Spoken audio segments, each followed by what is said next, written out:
한 송이의 국화꽃을 피우기 위해 봄부터 소쩍새는 그렇게 울었나 보다. 한 송이의 국화꽃을 피우기 위해 천둥은 먹구름 속에서 또 그렇게 울었나 보다. 그립고 아쉬움에 가슴 조이는 먼 젊음의 뒤안길에서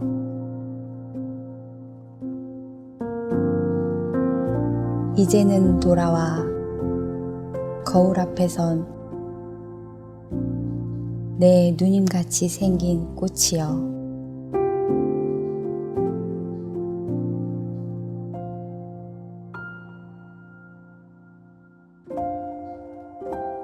노란 내 꽃잎이 피려고 간밤에 우서리가 저리 내리고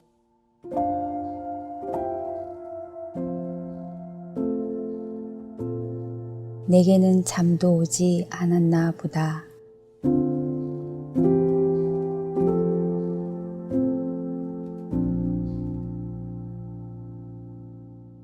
너무 멋진 여러분 가을 동화 한 편을 보신 겁니다. 너무 아름다운 영상이에요. 우리 한 송이 국화꽃이 피기까지 봄부터 그렇게 소쩍새가 울고, 긴 여름에는 천둥이 먹구름 속에서 울고, 간밤에는 무서리가 그렇게 내리고, 그 꽃잎 하나 피우기 위해서 그 뒤에 비하인드 스토리들이 굉장히 많죠. 어쩌면 이게 우리 인생이 아닐까 싶어요. 여러분, 한 인생이 열매 맺기 전까지 그 뒤에 숱한 그런 사연들이 있는 거거든요. 여러분, 향기 나는 꽃 한 송이 처음 시작은 작은 씨앗 하나에 시작했다는 거 우리가 잊어버리면 안 되는 겁니다. 오늘은 말씀의 제목이 우리의 자산은 씨앗이다. 이게 이제 말씀의 제목이에요. 우리 2월 한 달 동안 우리 소원이라는 주제를 함께 나누었는데 오늘 마지막 이제 메시지입니다. 어떤 사람에게는 돈이라는 자산도 있고, 어떤 사람에게는 건강의 자산, 지식의 자산, 이런 것들이 많이 있지만은 여러분, 그 모든 가장 기본적인 씨앗 같은 그런 자산이 있다면은 꿈입니다. 꿈의 씨앗. 자, 그래서 제가 이 세계의 소원 100일의 기적, 이 책은 뭘 얘기하냐면은 한 사람이 살아가면서 꿈이 얼마나 중요한지, 그 소원이 얼마나 중요한지를 이야기를 해요. 어느 마을에 4소년이 있었는데 이 아이들이 어른이 되었을 때에 저마다 나는 이런 사람 되고 싶습니다, 또 저런 사람 되고, 그런 소원이 있었어요. 그 중에 한 사람은 의사가 되고 싶었고, 그 중에 한 사람은 경찰관이 되고 싶었어요. 또 한 소년은 이 다음에 자라서 변호사가 되고 싶은 그런 소원을 가지고 있었어요. 근데 그 중에 한 소년은 자기는 뭐가 되고 싶은지 모르겠다, 그게 소원이 없는 거예요. 시간이 많이 흘렀어요. 그 마을에 살인 사건이 났답니다. 수사관들이 수사를 해서 즉시로 범인을 체포했어요. 그 범인이 누굴까? 그 책에서는 자기의 미래에 소원이 없다고 했던 그 아이가 범인이었다, 이런 얘기를 해요. 자, 그래서 꿈이나 목표가 없는 것이 얼마나 위험한지를 이 책이 얘기하는 거예요. 내 스스로 내게 인생의 목표가 없고 꿈도 없으면 내 자신에게 흐느적거리는 삶이 될 수 있겠지만, 나뿐만 아니라 주변의 많은 사람들에게 굉장히 위험한 존재가 될 수 있다, 이런 얘기를 하는 거예요. 자, 그래서 사람에게서 돈을 이렇게 빼앗아 버리면은 사람이 확 움츠러든다는 거죠. 근데 그 사람의 목표를 뺏으면은 그 사람이 주저앉는데요. 그러니까 기력을 잃는데, 기력을. 근데 그 사람에게 소원을, 희망을 뺏어가면은 그냥 절망해버리고 주저앉아버린다는 것이죠. 그만큼 사람에게 있어서는 중요한 자본이 뭐냐? 꿈이라는, 소원이라는 자본이라는 겁니다. 우리는 지난주에 이어서 계속해서 요셉의 이야기를 함께 나누고 있습니다. 요셉이 창세기 37장에 등장을 하는데 아주 꿈 많은 소년으로 아버지 사랑을 받으면서 등장을 해요. 그리고 그 많은 어려운 시련을 거쳐서 마지막에 그 자신의 꿈을 이루어요. 애굽의 총리가 되는 꿈을 이룹니다. 자, 그런데 그 요셉이 처음 시작이 뭐냐? 이 꿈을 가지고 시작하는 거죠. 열망을 가지고, 하늘의 해와 달과 별들의 눈부신 그런 꿈을 가지고 이제 그가 시작을 해요. 그리고 그 꿈이 마침내 많은 우여곡절을 거쳐서 소쩍새가 울고 천둥이 치고 감옥도 가고 그러다가 큰 나무가 되는 거예요. 이제 마침내 애굽의 총리라는 큰 나무가 됐을 때 사람들이 그 나무 그늘에 쉼을 얻고 안식을 누리게 되는, 그러나 큰 꿈이 이루어지는데 그 시작이 뭐냐? 씨앗이라는 것이죠. 그 씨앗을 품은 그가 미움을 받고 종이 되고 옥에 가도 그 많은 시련을 겪었지만 이 티핑 포인트를 지나서 마침내 큰 나무가 되는 것이죠. 자, 그래서 우리는 이 씨앗이 얼마나 중요한지, 씨앗이 원인이고 열매는 결과다, 우리 다 알고 있지 않습니까? 그래서 우리는 이 좋은 결과를 얻고 싶으면, 좋은 결과로 바꾸고 싶으면 뭘 바꿔야 되냐? 원인을 바꿔야 돼요. 근데 사람들은 이 씨앗을 생각하지 않고 결과만 좋은 거 얻고 싶어 해요. 여러분, 그것은 성경의 원리가 아닙니다. 성경은 심는 대로 거둔다, 이렇게 말씀하세요. 요한복음 15장 1절에 예수님이 하시는 말씀이 나는 포도나무요 내 아버지는 농부다, 그렇게 했어요. 아버지는 농부다는 거죠. 그러니까 농장에, 농사 짓는 농장의 법칙이 하늘나라의 법칙이라는 것이죠. 우리는 편리한 시대에 살기 때문에 돈 얼마 가지고 마켓에 가면 거기에 완성된 열매를 살 수 있습니다. 완성된 상품을 그냥 순간에 살 수 있습니다. 이게 우리는 습관이 되어서 하나님께도 하나님 건강을 주세요, 완성된 이 열매를 얻기를 원하는 거죠. 하나님께 나가 하나님 성공을 주세요, 행복을 주세요, 다 된 거를 달라 그래요. 근데 하나님 뭐라고 하냐? 나는 포도나무요 내 아버지는 농부다. 하늘나라의 법칙이 뭐냐? 씨앗을 심어서, 그리고 그 씨앗을 잘 가꾸고 결과적으로 열매가 맺힌다는 것이죠. 네가 콩이라는 열매를 얻고 싶으면 콩의 씨앗을 심으라는 거예요. 탐스런 그런 사과를 먹고 싶었냐? 그러면 네 사과 씨앗을 심어라. 그리고 그것을 가꾸어라. 그것이 하늘나라의 법칙이라는 겁니다. 사람들은 합당한 씨를 심고 가꾸지 않고 결과만 자꾸 얻기를 원하는 거예요.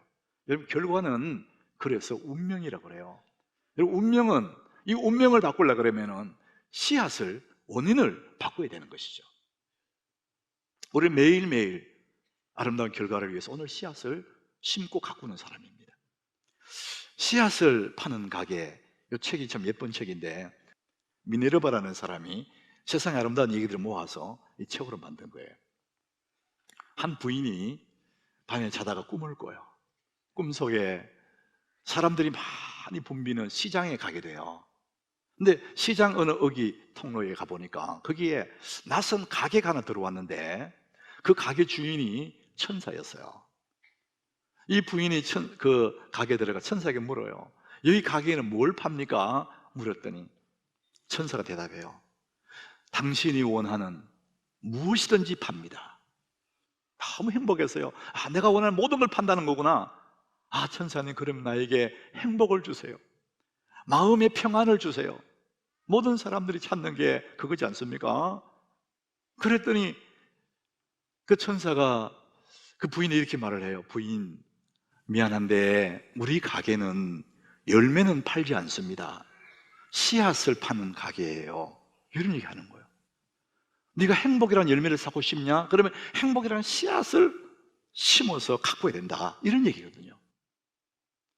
얼마나 많은 그리스도인들이 씨앗을 심고 가꾸는 이 법칙, 하나님 법칙 잊어버리고 우리 결과만 좋은 것만 자꾸 잡으려고 그래요. 우리 아버지는 농부입니다. 하늘 아버지는 씨앗을 심으라는 거예요. 여러분, 좋은 걸 얻기를 원하면은 아름다운 씨앗을 심고 가꾸는 그 시간들이 필요해요. 그래서 꿈, 우리 마음속에 있는 꿈, 이 꿈은 멋진 미래의 무엇이다? 씨앗이다. 우리 하나님 교인들은 다 알아요. 하도 제가 꿈 얘기 많이 하기 때문에 딱 아는 거예요. 씨앗이다. 이게 씨앗 안 나온 사람도 뒤에서 씨 이런다니까요. 다 알아. 서당계 3년이면 풍어를 얻고 식당계 3년이면 라면 끓이고 하나님 교인 3년이 뭐 한다고? 꿈을 꾸는 거예요. 꿈을 내가 꿈을 팔지 않습니까? 씨앗입니다. 자, 요셉과 형들의 차이점. 요셉은 꿈을 꿨습니다. 이 37장에 요셉 등장하면서 요셉이 꿈을 꾸고 자기 형들에게 말했어요. 자, 요셉과 형들의 차이가 뭘까? 자, 우리 37장 5절인데 한번 읽어봅시다. 같이 읽습니다. 요셉이 꿈을 꾸고 자기 형들에게 말하며 그들이 그를 더욱 미워하였더라. 자, 요셉은 꿈을 꿨어요. 근데 형들은 뭐 했죠? 그를 미워했습니다. 여러분, 꿈의 차이예요, 꿈의 차이. 요셉은 꿈을 꾸고 형들은 그를 미워했어요. 우리가 삶을 살아가면서 정말 주의하고 살아야 될 것이 뭐냐면은 남이 잘 되는 것을 시기하고 미워하잖아요. 내가 배합하잖아요. 그럼 그것은 마치 나의 손과 발을 밧줄로 내가 스스로 자꾸 묶는 것과 같습니다. 누군가의 성공을 내가 부러워하면 나도 그렇게 될 확률이 높지만은 그것을 시기하고 질투하고 싫어하고 미워하면 나는 그렇게 닮을 수가 없어요. 스스로 내 손과 발을 묶는 것 같습니다. 요셉과 형들의 차이가 뭐냐? 이 37장부터 요셉 얘기 계속 나오고 형들도 등장하거든요. 요셉과 형님들과의 차이는 인격의 차이도 아니고 이 외모의 차이도 아니고 능력의 차이도 아니에요. 딱 한 가지입니다. 꿈의 차이입니다. 요셉은 꿈을 꿉니다. 하늘의 해와 달과 별들의 빛나는 꿈을 꿔요. 형들은 뭐냐? 그 요셉을 막 미워하는 거예요. 그 막 팔고 막 이러잖아요. 그러니까 자기 스스로 인생의 구덩이를 파고 있는 거예요. 이게 너무 중요합니다. 그 다음에 요셉이 꿈을 꾸고 자기 형들에게 말을 했어요. 여러분, 꿈은 가슴 속에 있는 것이고 이 가슴 속에 있는 꿈을 발화시키는 것은, 이 꿈이 자라게 하는 것은 뭐냐? 말을 하는 거예요. 내 속에 있는 그 꿈을 내가 말을 하기 시작하면 내 속에 있는 꿈이 자라기 시작합니다. 전문가들은 뭐냐? 이 꿈을 말도 하지만은 손으로 쓰라 그래요. 글로 쓰면은 명확하게 꿈이 확실해진다는 거예요. 그리고 말을 하면은 내 온몸의 세포들이 그것을 받아들인다는 겁니다. 요셉은 지금 꿈을 꾸고 형들에게 말을 해요. 그 다음 주에도 계속 보면은요, 계속 말을 해요. 자, 여러분들의 꿈들을 내 가슴에 있는 것이야. 그 꿈을 사람들에게 공개하고 말을 하고 그 꿈을 기록도 하고, 자, 그렇게 나가는 것이죠. 형님들과 요셉의 차이는 꿈의 차이였습니다. 이렇게 요셉이 꿈을 꾸고 당장에 그 다음날 뭐가 된 건 아니지만 긴 세월 동안 천둥이 먹구름 속에 우는 그늘 밤도 지나고 막 비가 쏟아지고 찬소리가 막 내리는 그런 시련을 다 거쳐서 이제 꿈을 이루었어요. 총리가 됐어요. 자, 세상의 사람들은요, 여기까지예요. 내가 성공해서요 총리가 됐습니다, 여기까지입니다. 근데 하나님의 나라의 사람들은 그게 아닙니다. 그 꿈을 넘어서는 거예요. 하나님의 꿈이 이루어지는 겁니다. 내 꿈 위에 하나님의 꿈이 이루어지는 겁니다. 곧 내 꿈은 하나님의 꿈을 이루기 하나의 매개체고 디딤돌이 되는 것이죠. 그게 진짜 비전이고 꿈입니다. 여러분들이 만약에 여러분의 꿈이 하나님 꿈으로 전환되고 하나님 꿈의 디딤돌이 된다면은 여러분의 모든 꿈들은 100% 이루어질 줄로 믿습니다. 요셉은 자기의 꿈만 아니에요. 하나님 그 꿈을 통해서, 요셉의 꿈을 이루는 통해서 하나님은 그 큰 나무 그늘 아래 이스라엘의 백성들을 이주시켜가지고 거기서 거대한 하나님 백성들의 민족을 만들어 나가는 하나님의 꿈이 있는 거예요. 그 꿈이 요셉을 통해서 하나님 만들어 가시는 것이죠. 그래서 우리는 이 티핑 포인트를 넘어서서 세상은 여기까지만 말하거든요. 근데 우리는 하나님의 꿈으로 나아가는 거예요. 우리 아이들이 좋은 대학 가는 거, 그까지가 아니라 그걸 통해서 하나님의 영광이 펼쳐져 나가는 그런 꿈을 꾼다면 그 아이는 정말 멋있는 요셉 같은 사람이 되는 겁니다. 이런 사업하는 사람들이 내가 사업이 확장되고 돈 많이 버는 거, 그것까지가 아니라 그걸 통해서 하나님의 영광이 드러내는 하나님의 꿈과 연결되면 그 사업은 진짜 요셉과 같은 그런 멋있는 사람이 되는 것이죠. 모든 방면에 하는 일들이 티핑 포인트 거기서 끝나는 것이 아니라 그걸 넘어서서 하나님의 꿈과 연결될 때 우리의 모든 꿈들은 하나님의 꿈이 되고 우리의 모든 삶은 하나님의 삶이 되고, 그래서 우리 삶 자체가 영광스럽고 기쁘고 감사한 그런 날들이 계속 되는 것입니다. 사랑하는 여러분, 하나님의 꿈을 꾸시기 바랍니다. 제가 하나님께 처음 와서 하나님의 꿈을 얘기했거든요. 하나님의 꿈을 이루는 교회, 하나님의 꿈을 이루어가는 교회 이랬더니 어른들이, 나이 드신 어른들이 하나님의 꿈이 어디 있노? 사람의 꿈을 꾸지. 내 그 얘기 들었거든요. 근데 이분들이 그 생각을 못 하신 거죠. 하나님의 꿈이 너무 많아요. 여러분, 자식을 보는 부모의 마음에, 부모 마음속에 꿈이 많잖아요. 그처럼 하나님 우리를 향해서 굉장히 많은 꿈을 꾸시는 거예요. 여러분을 통해서 하나님의 꿈이 이루어지기를 축복합니다. 그게 요셉의 삶이고 빛나는 우리의 삶이고 흥분되는 그런 삶이란 말이죠. 티핑 포인트에서 내 꿈만 이루어지고 잘 먹고 잘 살고, 그게 아니라는 것이죠. 꿈을 소유한 사람에게는요, 뭐가 찾아옵니다. 뭐가 찾아오죠? 예, 우리 하나님 교인들은 너무 잘합니다. 꿈을 소유한 사람에게는요, 기회가 찾아옵니다. 기가 막히죠? 오늘 본문 41장 14절인데 이게 오늘 말씀의 핵심이에요. 바로가 사람을 보내요. 자기 꿈을 해석할 사람이 없으니까 술 맡던 관원장이 옥에 있을 때에 요셉의 얘기를 해주니까, 아, 요셉 불러와라. 그러니까 바로가 사람을 보내. 지금 요셉은 감옥에 있거든요. 옥중에 있어요. 근데 그게 사람이 찾아와요. 요셉을 데리러 와요.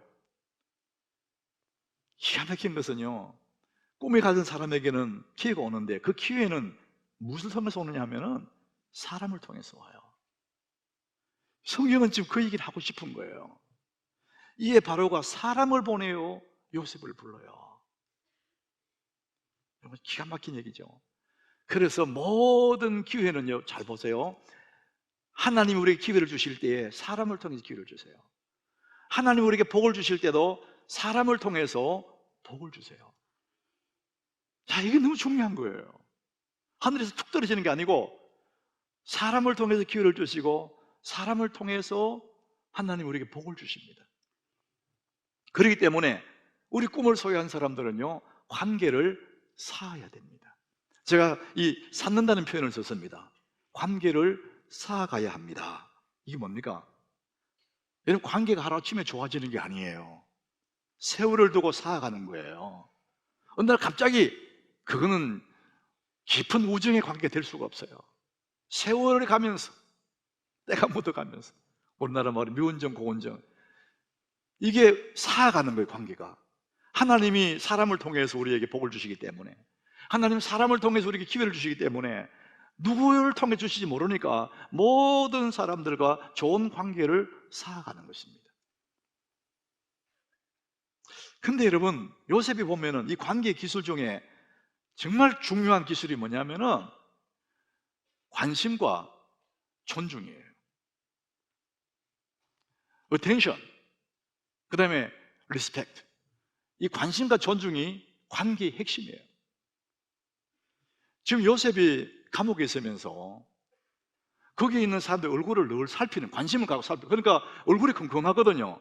술 맡은 관원장, 떡 맡은 관원장, 아이고 왜 무슨 일이 있어요? 이렇게 물어보는 거예요. 진심으로. 그때 밤에 꿈을 꿨는데 내가, 아휴, 이렇게 안 좋은 거, 이게 꿈이 대승성해. 그 꿈을 해석해 주거든요. 관계의 핵심 기술이 뭐냐? 관심과 존중입니다. 우리 예수님이 그 얘기를 하세요. 그러므로 무엇이든지 남에게 대접을 받고자 하는 대로 너희도 남을 대접하라. 이게 무슨 얘기냐면은, 네가 받고 싶은 게 있냐? 그럼 네가 먼저 주라는 거예요. 사람들은 자꾸 사람들에게 인정받고 싶어요. 근데 자기는 남을 인정 안 하거든요. 사람들에게 자꾸 존경받고 싶어요. 자기는 사람들을 존중 안 해요. 이게 문제예요. 그래서 예수님이 하시는 말씀이 요 말씀 하시기 전에 그 앞에 기도에 대한 얘기 하셨어요. 구하라, 찾으라, 두드리라. 기도 얘기 시작하신 다음에 그 뒤에 무엇인지 받고 싶은 대로 네가 먼저 대접해라. 이것이 율법의 선지자다. 예수님 그렇게 말씀하시더라고요. 내가 하고 싶은 말보다 상대방이 듣고 싶은 말을 해라. 이런 말을 여기 누가 했냐면은 유재석이 했다더라고요. 유재석이. 개그맨 있잖아요. 유재석이 했대요. 그 사람은 이제 이 말로 먹고 사는 사람이니까 내가 하고 싶은 말보다 상대가 듣고 싶은 말을 해라. 이게 성경 비슷한 얘기죠. 여러분, 우리는 관계는요 말로 시작돼요. 말로. 그래서 말 때문에 좋은 관계일 수도 있지만 말 때문에 관계가 깨어져 버릴 수도 있습니다. 말. 그래서 우리는 말을 할 때 상대에게 듣고 싶은 이야기, 그분을 존중하는 말, 그분을 귀하게 여기는 말을 해야지, 내가 하고 싶은 말 막 해버리면 그 사람이 나하고 관계 깨지는 거예요. 하나님이 관계를 통해서 복을 주고 싶었는데, 관계를 통해서 기회를 주고 싶었는데 나는 관계를 다 깨버리기 말로. 이게 문제가 되는 거예요. 여러분 잘 내 삶을 여러분 스스로 한번 돌아보면요, 이 말 때문에 좋아진 관계도 있지만 말 때문에 다 깨어진 관계가 있습니다. 심희정이라는 경향신문 사회부 기자가 있습니다. 20년 동안 이분이 기자생활 여자분인데 이분이 책을 하나 썼어요. 예쁜 말을 하니 좋은 사람들이 왔다. 책 제목이 그래요. 이게 아주 최근에 나온 책이거든요. 제목 보니 너무 괜찮으니까 책을 샀어요. 읽어보니까 이분이 20년 동안 기자생활을 하면서 자기 터득한 게 그거래요. 수많은 사람들을 각계각층에서 성공한 사람들을 만났는데 그 모든 사람들이 다 따뜻한 사람들이래요. 근데 이 사람이 기자생활을 하면서 자기 스스로 얘기를 썼어요. 자기는 입속에 털 가시가 있었대. 가시. 칼이 있는 여자, 칼이 있고 가시가 있는 여자. 그래서 자기 별명이 까칠한 독설녀랍니다. 까칠한 독설녀. 그 독한 년이다 이 말이에요. 쉽게 말하면 자기 스스로 독한 년이랍니다. 그 자기 주변에 아무도 없대요. 외롭고 고독했답니다. 이러면 안 되겠다 싶어서 말을 바꿨대요. 그래서 예쁜 말을 하기 시작하니까 자기 주변에 좋은 사람들이 이렇게 모이기를 시작했다는 거예요. 그래서 우리가 외국어를 늘 연습하듯이, 끝없이 외국어를 연습하듯이 예쁜 말을, 좋은 말을 연습하며 살자. 이번 책에서 이제 그런 얘기를 해요. 이런 말은 행복을 부르는 거예요. 이 좋은 말이 행복을 부릅니다. 이 말이 씨앗입니다. 그래서 우리 꿈을 소유한 사람들은요, 관계를 쌓아야 됩니다. 그런데 꿈을 소유한 사람들은 관계를 쌓되 실력을 쌓아야 됩니다. 여러분, 이 실력도 쌓는다는 표현을 썼습니다. 어느 날 열심히 공부한다고 실력 쌓아지는 게 아니에요. 세월을 두고 이 실력을 쌓아야 됩니다. 그래서 이 실력은 강도가 아니고 빈도입니다. 꾸준하게 공부를 해야 된다는 거예요. 그래야 실력이 쌓여간다는 것이죠. 여러분, 만약에 기회가 와도 준비되지 않은 사람이 기회가 그냥 지나갑니다. 지금 사람을 통해서 기회가 왔거든요. 술 맡은 관원장 그분이 요셉을 바로에게 소개를 했어요. 바로 앞에 갔습니다. 그 사람이 할 수 있는 일은 그까지예요. 소개해주는 곳까지만 자기가 할 수 있어요. 그 다음에는 요셉이 실력으로 바로의 꿈을 해석해내야 되는 거죠. 그거 못하면은 그 기회는 지나가 버립니다. 다시 요셉은 감옥으로 가는 거예요. 여러분, 기회가 왔다고 다 내 것이 되는 게 아니에요. 그 기회는 하나님이 사람을 통해 주시지만, 여러분, 그 기회를 내가 내 것으로 만드는 것은 순전히 내 실력입니다. 그래서 평소에 우리가 실력을 쌓으셔야 됩니다. 요셉이 창세기 39장에 보니까 4절에 보면 보디발의 집에서 종이지만 가정총무로 다 모든 것을 다 맡았어요. 그 주인이 다 맡겼어요. 우리는 그것이 사실인데 저는 그 뒷면을 생각해 봤어요. 말 못하는 종에게 다 맡길 수 있을까? 아니잖아요. 요셉은 가난한 사람이에요. 근데 자기가 지금 종으로 팔렸고 그 먼 이국 나라, 남의 나라 말이 다를 거 아니에요. 어느 날 갑자기 외국말을 할 수 있나요? 자기는 종이지만 아마 종으로서 그 집을 잘 돌보기 위해서 아마 엄청나게 연습했을 거예요. 그러니까 그 사람이 인정을 받고 맡기는 거예요. 말도 안 통하는데 어떻게 맡겨요? 사실 39절에 보면은 이 바로가 감동하는 거예요. 자기 나라의, 그 큰 나라의 모든 신하들이 아무도 해석하지 못하는 자기의 꿈을 이 요셉이 딱 해석하거든요. 그러니까 요셉이 보고 바로 감동을 먹었어요. 요셉에게 이르되 하나님이 이 모든 것을 네게 보이셨으니 너와 같이 명철하고 지혜 있는 자가 없도다. 너같이 지혜롭고 명철한 사람이 우리나라에는 없다 이거예요. 최고다 네가. 이런 명철과 지혜 하나님 주시는 것이지만 요셉은 얼마나 노력을 했겠어요? 그 긴 시간 동안 책을 읽고 실력을 쌓지 않았겠어요? 그게 실력 있는 사람이 되는 거죠. 여러분, 기회가 와도 실력이 없으면 그 기회가 내 것이 될 수가 없습니다. 저는 우리 하나님교회 교인들이요, 좀 실력 있는 사람이 좀 좋을 것 같아요. 여러분들이 이렇게 말하면은 여러분 학교로 가야 되나? 이렇게 생각하지만 여러분 학교 공부는 최소한이에요. 그것은 하나의 과정을 거칠 뿐이에요. 그건 코스옥에 학교 잘 나왔다고 실력 있는 사람 아니에요. 모든 방면에 하는 일에 실력을 쌓아서 그래야 기회가 올 때 내가 기회를 잡을 수 있는 거거든요. 세 번째는 너무 중요합니다. 꿈을 소유한 사람은요, 기도를 쌓아야 됩니다. 여러분, 관계도 쌓아야 되지만은 실력도 쌓아야 되지만은 그보다 더 중요한 게 뭐냐? 기도입니다, 여러분. 하나님이 함께 주셔야 쌓아놓은 실력도 쌓아놓은 관계도 그것이 복이 되는 거죠. 여러분, 그게 만약에 서임받지 못한다면 그것 좋은 실력 다 소용없습니다. 하나님 서주셔야 되는 거거든요. 그래서 꿈을 소유한 사람은 기도를 쌓아야 되는 거예요. 기도는 모든 일의 시작이고 기도는 모든 일의 마지막이에요. 여러분, 기도하셔야 됩니다. 시편의 시인은 그렇게 말하죠. 주님이 그의 귀를 내게 기울여 주셨으니 내가 평생에 기도하리로다. 따라합시다. 내가 평생에 기도하리로다. 여러분, 이게 지난주에 여러분 보셨던 티핑 포인트 그림이에요. 이 남자가, 약한 남자가 계속 그걸 밀다 보니까 근육질 남자가 됐다잖아요. 여러분, 지금 이 남자가 해야 될 일이 뭐냐? 우리가 해야 될 일이 뭐냐?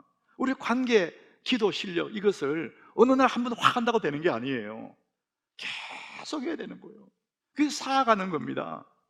그래서 이 모든 것들은 다 강도가 아니고 빈도입니다. 계속 하는 거예요. 우리는 그것을 다니엘에서 배우지 않았습니까? 다니엘은 하루에 3번씩 창문을 열고 그 하나님께 기도했어요. 전에 하던 대로. 여러분, 하루에 3번, 3times. 저는 이 미라클 3times 이렇게 했는데, 어떤 사람은요, 매직 3hour. 자기는 하루에 3시간만 자기가 주어지면 모든 걸 할 수 있다, 이렇게 말하는 사람이 있어요. 그건 너무 인간적이지만, 여러분, 하나님 앞에 하루에 3번씩만 기도할 수 있다면, 이 일을 계속 한다면요, 여러분은 모든 일을 하게 될 줄로 믿습니다. 다니엘이 그랬었거든요. 유대인들은 하루 3번씩 기도하는 것이 몸에 습관으로 붙어 있어요. 3시간 좋죠. 근데 3번이 중요합니다. 9시, 12시, 오후 3시 하루. 그걸 언제까지 하냐? 계속 하는 거예요. 전에 하던 대로. 그럴 때 하나님은 그를 통해서 위대한 일을 하게 하시는 것이죠. 사랑하는 여러분, 우리의 삶의 여정 속에 이 관계가 너무 중요합니다. 인간관계를 쌓아놔야 그걸 또 하나님 기회를 주시고요, 실력을 쌓아놔야 기회가 왔을 때 내 것이 됩니다. 기도를 계속해야 이 모든 것들이 하나님께 서임받을 수가 있습니다. 그래서 여러분들, 우리의 마음에 품고 있는 이 소원은 씨앗과 같은 건데, 이것은 어느 날 하루 열심히 한다고 되는 게 아닙니다. 전에 하던 대로 꾸준히 하루 계속 가는 겁니다. 내일 사자굴 속에 들어가기 전날 다니엘이만 철야기도 했다. 그동안 기도 안 하고 있다가 사자굴 속에 들어가게 됐구나, 큰일 났네. 오늘 밤에 막 철야기도 해서 금식해서요, 내일 사자굴 속에 들어가면 사자가 잡아먹어 버립니다. 그거 되는 게 아니에요. 전에 하던 대로 꾸준하게 계속해서, 여러분, 하나님 앞에서 이 티핑 포인트를 넘어서서 하나님의 꿈을 이루는 그때까지 여러분 계속해서 여러분 하나님 앞에 하루에 3번씩 기도하는, 그래서 여러분의 위대한 그 꿈들을, 하나님의 꿈들이 이루어지는 그 역사가 있기를 예수님 이름으로 축복합니다.